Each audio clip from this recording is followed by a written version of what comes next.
Okay, guys, thank you for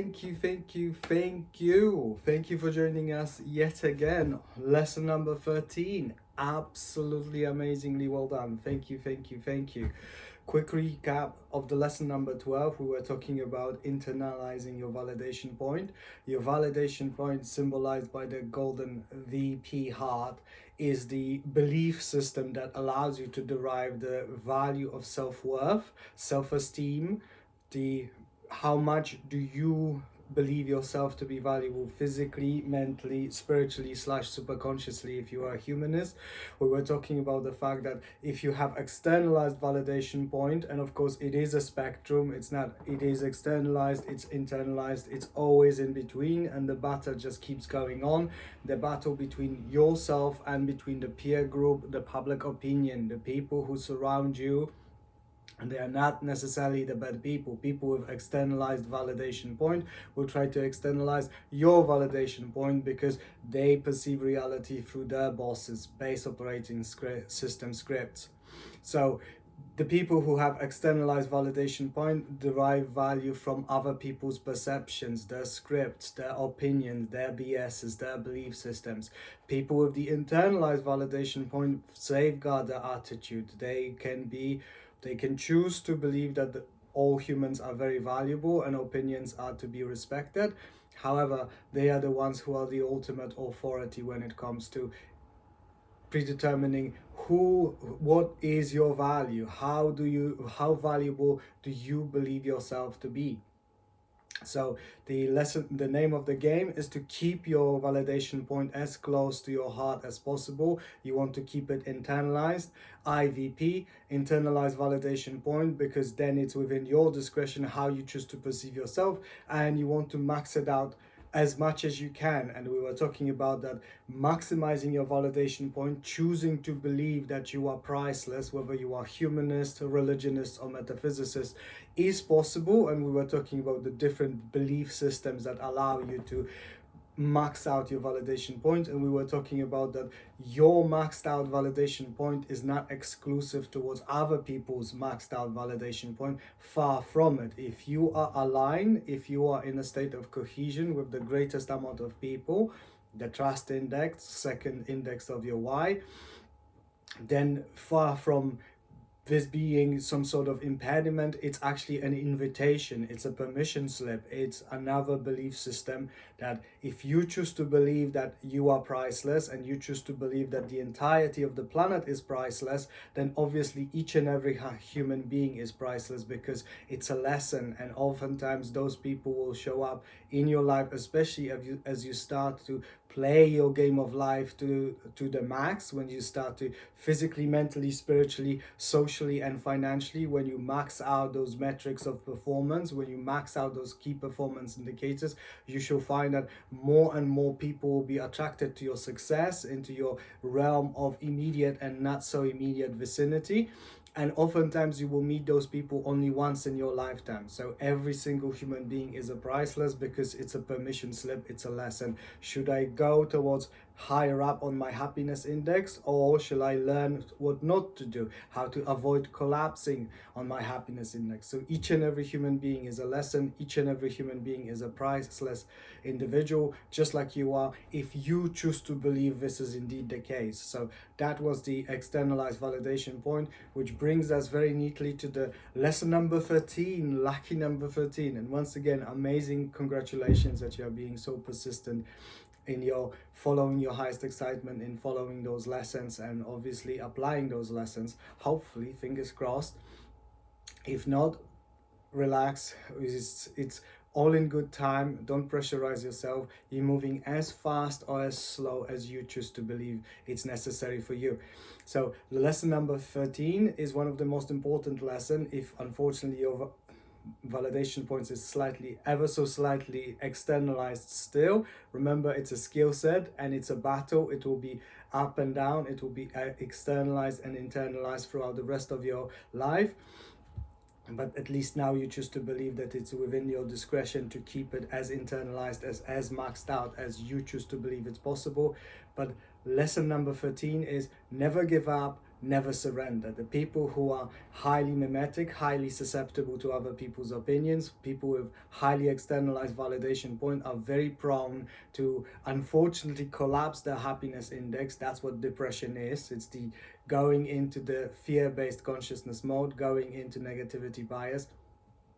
Those people unfortunately are susceptible to the scripts, belief systems of other human beings. And it's not to denigrate your fellow human beings. What happens is that from mass psychological point of view, it's a giant system of feedback loop, and people are interlocked and trapped essentially in those abusive relationships, and they cannot get out of them because they choose to believe that they can't, because many of those abusive relationships are the members of our physical family. So we choose to believe that we are stuck in there forever, which is not the case. It's just another BS. And by the way, I'm not encouraging you to exacerbate this belief system, exacerbate your relationship with your physical family. Your members of your family are super important. God bless them all. Without them, you wouldn't be here. Having said that, you can have both. You can have very strong sense of self-worth and self-validation, and you can set strong boundaries, and you can actually inspire those relationships to change from abusive relationship to empowering relationships. But until you set those boundaries and you set the parameters of your relationships, whether it's within the framework of your family or your community or your peer group, you will be unfortunately susceptible to other people's opinions about yourself. And especially once you start becoming successful, that negativity bias will start showing up more and more. When you, especially if you share your dreams and goals and they are very ambitious, many negative people will try to externalize your validation point and drag you down. Why? Not because they are bad people, but because you are like an invitation, your character arc, your game of life, your algorithm of the game of life. It's a permission slip for them to live their life to the highest possible expression, and many of them are not ready to do that. And that's why instead of elevating themselves to the next level, they would want to drag you down back to their level. And nothing wrong with that. There's very few humans who are actually super good or super bad. Overwhelming majority of humanity are in between, within the alignment spectrum. They are not good guys, they are not bad guys, they are in betweeners. They are 50 trillion shades of gray, if you indulge me the metaphor.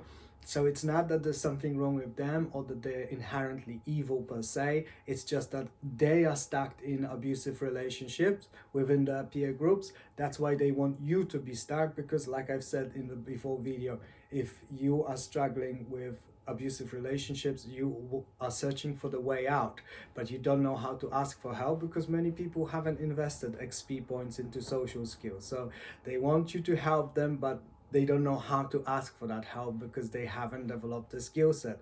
Now, your task is to, without judgment, without prejudice, without bias, because remember, you are taking your enlightened entrepreneurship very seriously. You want to help them, but as we've discussed many times on this channel, the best way to help them is to inspire them to help themselves. You don't give them a fish, you don't give them a fishing pole, you inspire them to build a fishing academy. Once you become successful, once you take care of your body, your mind, and your soul / superconsciousness, if you're a humanist, once you pay attention to your social life and your financial career, once you max out those metrics, once you max out that performance, you become an inspiration. Lesson number 10, you become an icon. You attract the right people into your reality. And some of the relationships, if they're no longer conducive to your growth, unfortunately, the best thing sometimes you can do as a loving person is to leave them behind. Not permanently. Hopefully, if you're a good guy or great guy or the best guy or girl, then you will leave that door open and you'll say, hey, whenever you're ready to realign, whenever you're ready to max out your stats, your KPIs, your metrics of performance, the door is open. Please join me in that within that amazing feast called life. But until then, I need to prioritize, because I'm an inspiration now. It is not about content co-creation. This is about your legacy. So this is super important. Unfortunately, like, I love you guys, but this is super important. It's okay. It's like that meme from Meatloaf, like, I would do anything for love, but I want to die. And that's it, essentially, that you love them, you respect them, you appreciate them, but you set the strong boundaries. So if you have found yourself in that, what is stuck in those depressive relationships, if you find yourself in the state of depression, if you find yourself in the state of the bottom metric of your happiness index, 1 to 5, almost always, whether it's loneliness or whether it's depression, aka having depressed mood, depressed sense of self-worth, or if you, in extreme circumstances, if you have gone through physically or mentally challenging situations, or perhaps you are struggling with compulsive disorders like addiction, almost always, 99% of the time, I have found from my very personal experience, so this is my cognitive bias, please, please, please, do not misconstrue it as something which is written in stone. It is your game of life. You can modify it or disregard it however you please. But from my very personal experience, almost always it's indicative that these are the people who are stuck in abusive relationships. And oftentimes, unfortunately, this is the case on the planet Earth, regardless of what's your geography. Oftentimes, those relationships were with the people who are meant to be the closest to us. So whenever it's the mental conditions, depressions, or compulsive disorders slash addictions, it's always, unfortunately, I've been surrounded by people that haven't extended me kindness, haven't extended me compassion, haven't extended me love. And unfortunately, what happens is that people tend to take it as granted that we, once again, that's the boss script, we tend to perceive reality from the perspective of our past events, and we just simply assume that this is how humans are, that, you know, people hurt, especially those closest to you. This is not the case at all. This is not the case at all. Yes, there's 80% of people, I would say, that they are oscillating between 4 to 6 alignment level, 4 to 6 trust index. Yes, it is the case that overwhelming majority of humanity at this moment in time, they are the persistent in-betweeners, but there are some amazing human beings out there, and please believe that, because hopefully, fingers crossed, you are choosing to become one of those people. So never give up, never surrender. Once you lose your attitude, once you collapse your validation point because perhaps it's still externalized, how to reframe it in order to go back swinging, how to go back and keep on fighting. So like I said, in all those circumstances, every time you collapse your happiness index, every time someone tries to collapse your validation point, almost always it is the way the multiverse or God or chaos theory, depending what's your boss script, tells you that it's time to move on. You really have to pay attention to the relationships that you have got going on within your life.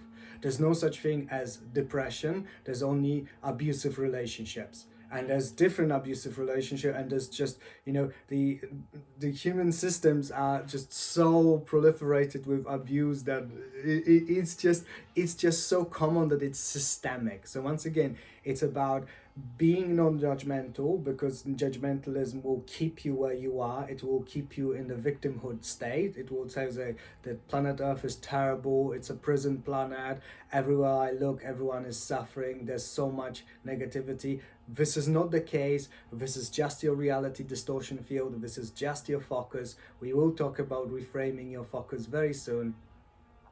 But essentially, you are looking at it from the prism of the relationships that you've had, and with the greatest respect I have for you, this is just a tiny sliver of the potentiality offered to you by planet Earth. Because if you take a moment to appreciate, if you tally up all the humans that you've known throughout your lifetime, members of your family, your peer group, your friends, your colleagues, your co-workers, the people who have been studying with you, the people who are still learning with you, if you tally all of them, I promise you that throughout your lifetime, especially once you start paying attention to the very close relationships, I guarantee you that this figure will not be above 10,000 people throughout your lifetime. So we're talking on average from 65 to 80 years. So that's 10,000 people. Please bear in mind, like I said, don't believe the official stats. The stat that is the true stat is 9.1 billion people. There's 9.1 billion people, and you're looking through the prism of 10,000 relationships. Many of those relationships were casual relationships. They were not deep relationships based on physical, mental, and spiritual alignment slash interconnectivity. So it's not just the physical relationship, mental relationship, the spiritual relationship. They were not, it's like, it's, you know, it's like that meme, it's not that deep, bro. And that's exactly right. Those relationships were very artificial, many of them, including the many members of our families. I mean, especially now, people are feeling increasingly alienated because they feel that the relationships were so, and here I quote, fake. That's because you grow in your superconsciousness, you're expanding as the, if you are humanist, you are expanding as a person. If you are religionist or metaphysicist, you're expanding as a soul slash consciousness. Either way, you're learning and you're growing, and you're starting to realize that those relationships that used to work for you in the past no longer work for you, because you're seeing through, because you are being more aware. Remember the meme when we were talking about when you expand your consciousness, it's like climbing a massive, developing a massive building with a skyscraper with an incredible view, that you are suddenly capable of seeing it from the bird's eye view, and you see the relationships and you see correlation between the people, not just within your life but in other people's lives. And you can see it's fake because people are stuck in those abusive relationships, nothing to do with them, everything to do with the system. And trust me, we will be talking about the real geopolitics and the real economy very soon. And once you start seeing the bird's eye view, you will come to appreciate why there's so much institutionalized and systemic abuse, and why no one seems to be doing anything about it. We'll be seeing all of that. So please relax. But for the time being, the best thing you can do to your fellow human beings is to climb your superconsciousness ladder as fast and as much as you can, and shine your light of your success to as many people as possible. So hopefully they will be inspired to do exactly the same. Remember, it's the Fishing Academy. Climb as fast as you can and take as many people with you. But in order to do that, you have to have strong boundaries, and you have to say that without judgment, without bias, without prejudice, without going into negativity framing again, remember, it's a skill and it's a talent. So you are being appreciative of everything that has happened to you, but at the same time you set a strong boundaries, and you start to be very discerning that whenever you are present in the moment, whenever you connect yourself, you align your subconsciousness, your consciousness, and your superconsciousness, and you can do it however you please. We'll be talking about focus very soon. We're talking about those techniques that different traditions and different people are using, and you'll be using whichever technique works best for you and your boss script. But for the time being, you need to be very discerning. Is that relationship helping me or not? Because it's not about depression. It's not about collapsing your happiness index. It's not about imploding your validation point. These are the aftermaths. It's about the influence in energy. Remember, we were talking about the sales, the lesson number 10, the pitch of a pitch. Everything is sales, and sales is transfer of energy. What energy are you receiving from your fellow human beings? That's it. And once you start reframing it, there's nothing to do with you, there's nothing wrong with you. Whether you believe in statistical distribution slash the black swan, or you believe that you are a child or creation of God, or you believe you are one with the multiverse, whatever you choose to believe, you are not an accident. Don't go into that disempowering belief system. Everything is for a reason, and trust me, that meme, what won't kill you shall make you stronger, it's super powerful meme, because it's super correct. It's like that conversation that has been between there was a chemist, a British chemist, and there was a British officer, and they were talking about, the chemist was explaining to the British officer that coal, that main source of heat and energy for many households, and to this very day, for literally centuries on end. And then a diamond, the hardest material known to mankind at this moment in time in the natural world, the chemist was explaining to the officer that diamond and coal are essentially the same thing when it comes to chemical composition is just different physical composition of the atom of each one of those, but from the chemical point of view they are exactly the same thing. To which the British officer has replied, every fool knows they're not the same.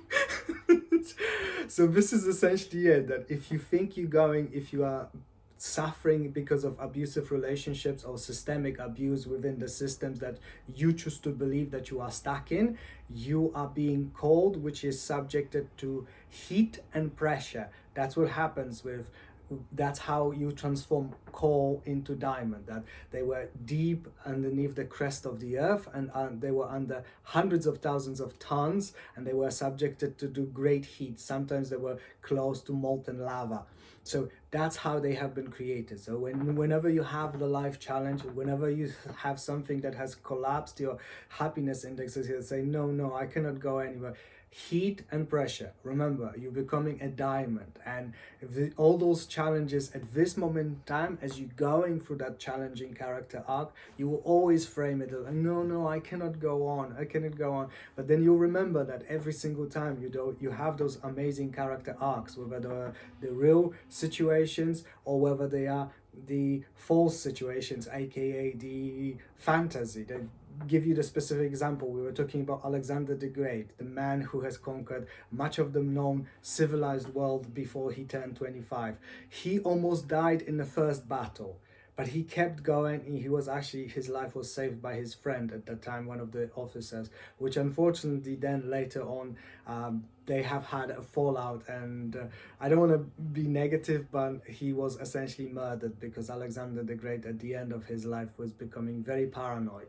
So this is unfortunate, but the storyline was that it is always darkest before the dawn, and yet you always have the redemption arc at the end. Same with the fantasy, when you have had a situation with Luke Skywalker, for example, just before his father was about to kill him, "Father, please!" And then what has happened? The redemption arc. So the same thing happens here, that it might feel like you're going through something which is mission impossible. It's not mission impossible. You're just going through that character arc, which is super challenging, because remember, much of your content, much of your services, much of your products, it will be transfer of energy. You will be an icon. You'll be an inspiration for the other fellow human beings that are going through similar challenges, not just for now, but for centuries or thousands of years or hundreds of thousands of years, if you really play your game of life right. So this is super important. Never give up, never surrender. If you're giving up on yourself, you're giving up on all of us. So please don't do it, because the entire planet is waiting for you and your artistic capacities and all the amazing things that you have to offer to the planet. And the most amazing thing, of course, being you, physically, mentally, and spiritually. So please don't be so selfish of robbing us from getting to know you before. Don't let your artistry die before you share it with us. So please, never give up, never surrender. Now, how to get out from that modality of depression, of being in the lower spectrum of vibrational frequency, aka fear-based consciousness, 1 to 5 happiness index. Very simple. You have to reframe it in such a manner that is called depatterning, as the neural scientists are. They are framing it. Imagine that your brain is like a super highway, and you have, instead of cars, you have thoughts. So when you keep on sending the same thoughts, the same super highway, it's like the super highways gets larger and larger. So when you send negative thoughts, you have the super highway. It's like a neural pathway which has been created, perhaps because you didn't realize that you have the capacity of controlling your mind / your brain, but now you do. So you have that super highway, and you keep going back to that super highway of negativity. So you have to reframe it with such a jolt that you have to co-create literally the super highway going in the opposite direction. And in order to do that, you have to use a powerful externalized impulse in order to inspire yourself, to give yourself that permission slip, to literally co-create the another super highway going in the exact opposite direction. And in order to do that, the best way to do it is to help someone. If, for example, if you are going through loneliness or depression, or you're struggling with addiction, especially if you are in an urban center, my advice to you: find someone who needs you right now at this moment in time. Go to the homeless shelter, go to your local charity, and just volunteer yourself for 1 day, 2 days, 3 days, or even few hours if you cannot commit to that much. And once you start helping the people, especially those people who are homeless, because usually those people who are homeless, they are struggling with they are homeless with depression, they are struggling with loneliness, and they are struggling with addictions at the same time. Once you start helping people and you start listening to their stories, you start to reframe it in the natural manner. Like, man, my situation is not really that bad, honestly. So find someone whom you can help, and that immediately sends a jolt to your subconsciousness that you are nowhere near as disempowered as you were choosing yourself to believe. It's just that there's some BSs and some values, and your validation point is perhaps way too externalized. But that's something which was always within your power to change. And you will change it as long as you give yourself an opportunity to change it. And remember, ESE, emotional social example, people don't want to be told what to do, they want to be shown what to do. And the same is with you, and the same is with your subconsciousness. Your subconsciousness is the one. You are the director, but your subconsciousness, aka your body, is the main actor. That's why you need to show it. You need to show someone who needs you right now, and you need to convince yourself that what I'm telling you is true. That when I'm telling you that potentially billions of people are waiting for your content, I'm not upselling this channel. I'm not saying it to big you up or just to give you a temporary boost. No, this is to give you a permanent mission, permanent impact. Remember, going back to our first lesson, the size and symmetry of your why. Remember that I'm being dead serious. And let me tell you this, there's things that you cannot know at this moment in time. Soon we're going to be talking about what's really going on the planet Earth, but all you need to know for this moment in time is that the worst is behind us now. And now we have had the entirety of the planet has had a very challenging character arc. Now it's the redemption arc. Now it's humans coming back. Now it's peace, prosperity, and abundance for all. And trust me, if you would have given up now, you would never forgive yourself, because this is the next 6 years from this moment in time to the year 2032. It's going to be the most mind-blowing 6 years, not only that planet Earth has ever seen, that planet Earth will ever see. That's, many people will be referring to it as, quote, the Great Awakening, when people will be starting to realize that the system is sick and it's pathological, because it's not natural that you have some of the most beloved people abusing each other. I mean, come on, it's super crazy.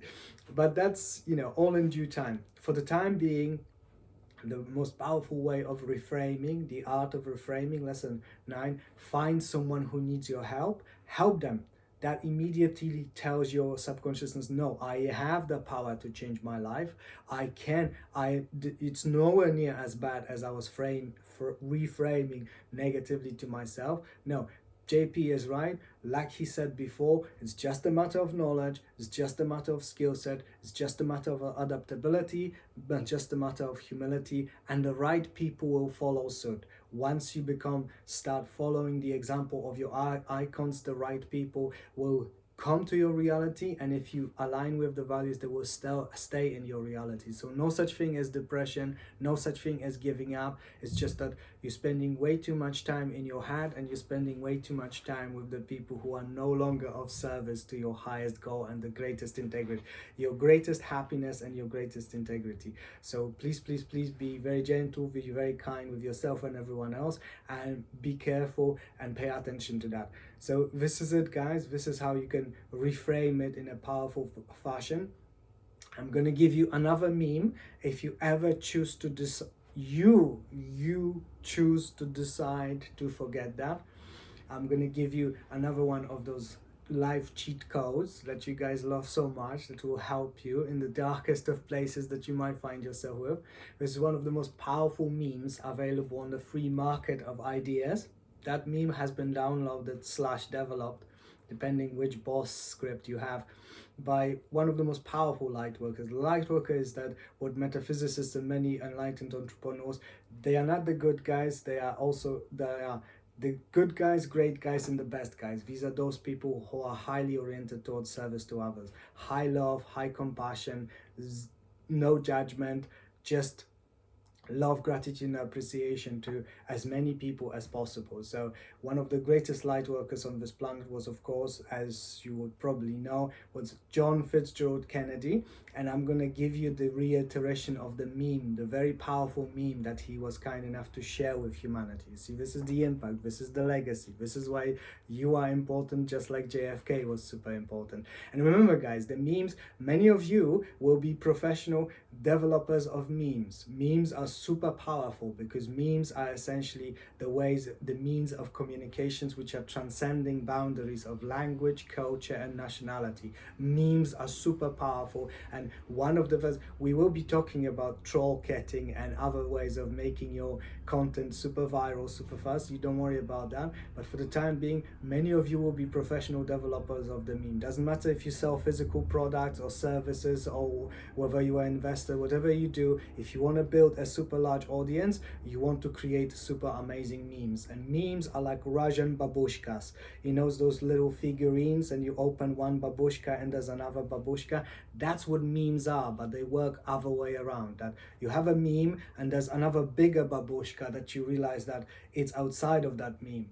And again, this is what great memes are. This is why I keep telling you guys, it is about co-creation. You send out the meme, and then you have millions, or better yet, billions of people adding value to that meme, adding meaning to that meme.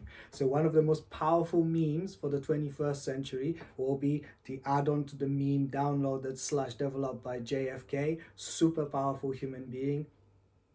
And here it is. Whenever you fall back into depression mode, whenever you collapse your validation point, or you go down on your happiness index, tell yourself the following: don't ask what humanity can do for you. Instead, focus on what you can do for humanity. And this is every time you go back and start wailing into self-doubt and self-guilt, if you still have, remember, it's just a BS, it's just a skill set, you will become powerful in time. But whenever you collapse, whenever you choose to collapse, that's the belief system that you have. That if you have internalized validation, but no, they're not doing it to me, I give them that power, I let them collapse my validation point. You are the co-creator of your life. You are the director, you are the script writer, you are the main cast, and you are the producer of the movie of your life. Never forget that. So again, don't ask what the people can do for me. Instead, focus what you can do for the people. When you reframe it like that, you will never be allowing yourself to go into depression mode, because you don't have time. Come on, bro. The whole planet is waiting for you, and you are robbing us from the opportunity of finding out how amazing you are. So please, please, please, we've waited for you long enough. The billions of your future, I'm not going to say your OnlyFans, because we don't use such terminology on this channel, but the billions of your super fans are waiting for you. So please, don't keep us waiting any longer. Never give up, never surrender, reconnect. Love, gratitude, and appreciation, always and only. And guys, send the love to our fellow human beings that need us downstairs in the comment section, and I shall see you there. Mwah, mwah, mwah, mwah.